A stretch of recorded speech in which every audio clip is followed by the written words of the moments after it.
भगवान विष्णु का नवम अवतार बुद्ध की संपूर्ण कथा। भगवान विष्णु के नवम अवतार के रूप में बुद्ध का अवतरण एक ऐसे समय में हुआ जब पृथ्वी पर धर्म का स्वरूप ही बदलने लगा था। ये वो युग था जब लोग वेदों के गूढ़ अर्थ को भूलकर केवल कर्म कांड में उलझ गए थे। यज्ञ, हवन और बलि के नाम पर निर्दोष जीवों की हिंसा बढ़ती जा रही थी। धर्म करुणा का मार्ग न रहकर अहंकार और दिखावे का साधन बनता जा रहा था। ऐसे अंधकारमय समय में भगवान विष्णु ने यह निश्चय किया कि अब धर्म की रक्षा शस्त्र से नहीं बल्कि करुणा, अहिंसा और ज्ञान के माध्यम से की जाएगी। इसीलिए उन्होंने बुद्ध के रूप में अवतार लेने का संकल्प लिया। उत्तर भारत के कपिलवस्तु राज्य में राजा शुद्धोधन और रानी मायादेवी के यहाँ एक दिव्य बालक का जन्म हुआ। बालक के जन्म के समय आकाश में अद्भुत शांति छा गई, जैसे प्रकृति स्वयं किसी महान आत्मा के आगमन का स्वागत कर रही हो। बालक का नाम रखा गया सिद्धार्थ। जन्म के समय ही ज्योतिषियों ने भविष्यवाणी कर दी थी कि यह बालक या तो महान चक्रवर्ती सम्राट बनेगा या फिर संसार को त्याग कर जगत का मार्गदर्शक बनेगा। यह सुनकर राजा शुद्धोधन चिंतित हो उठे।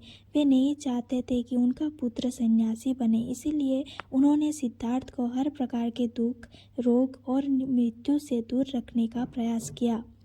राजमहल के भीतर सिद्धार्थ को सुख सुविधाओं से भरपूर जीवन मिला। सुंदर उद्यान, संगीत, नृत्य, वैभव सब कुछ था, लेकिन फिर भी सिद्धार्थ का मन कहीं न कहीं अधूरा था। उनके हृदय में एक अनजाना प्रश्न उठता रहता था, क्या यही जीवन का सत्य है? एक दिन सिद्धार्थ ने नगर भ्रमण का निश्चय किया। बाहर निकलते ही उन्होंने जो दृश्य देखे उन्होंने उनके जीवन की दिशा ही बदल दी।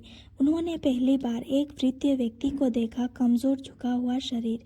फिर एक रोगी को देखा, पीड़ा से कहरता हुआ।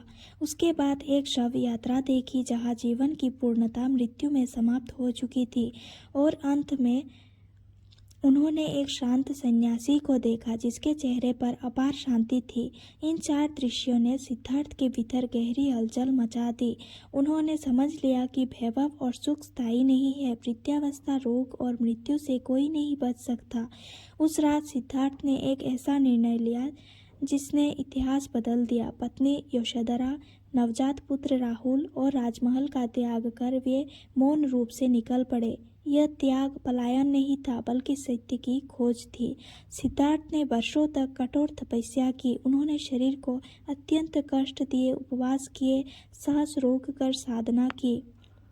लेकिन अंत में उन्हें यह बोध हुआ कि अत्यधिक तप भी सत्य तक नहीं पहुंचता। तब उन्होंने मध्यम मार्ग को अपनाया, ना अति भोग, ना अति त्याग। बोध गया में पीपल वृक्ष के नीचे ध्यान करते हुए एक रात उन्हें वो ज्ञान प्राप्त हुआ जिसने उन्हें सिद्धार्थ से बुद्ध बना दिया। वे जागृत हो चुके थे जीवन के सत्य से। बुद्ध ने जाना कि संसार का मूल दुख तृष्णा है, चाह, लालसा और आसक्ति। उन्होंने चार आर्य सत्य का उपदेश दिया और अष्टांगिक मार्ग बताया जो मानव को दुख से मुक्ति दिला सकता है। बुद्ध ने किसी ईश्वर की पूजा पर जोर नहीं दिया, बल्कि आत्मचिंतन, करुणा और अहिंसा का मार्ग दिखाया। उनका धर्म सरल था, किसी को दुख मत दो, स्वयं को जानो और सब प्राणियों पर दया रखो। उनकी वाणी इतनी सरल और प्रभावशाली थी कि राजा, महाराजा, दास, दासी, स्त्री, पुरुष सभी उनके अनुयायी बन गए। उन्होंने बलि प्रथा का विरोध किया और बताया कि हिंसा कभी भी धर्म नहीं हो सकती। हिंदू परंपरा में बुद्ध को विष्णु का अवतार इसलिए माना गया क्योंकि उनका उद्देश्य अधर्म की उस प्रवृत्ति को रोकना था जो धर्म के नाम पर हिंसा फैला रही थी। उन्होंने असुरों और अधर्मियों को भ्रमित कर उन्हें वेद मार्ग से दूर किया ताकि वे शक्ति का दुरुपयोग ना कर सके। यही विष्णु लीला थी। बुद्ध का जीवन यह सिखाता है कि सच्चा धर्म बाहर नहीं, भीतर है। तलवार से नहीं, विचार से परिवर्तन आता है और करुणा ही सबसे बड़ा बल है।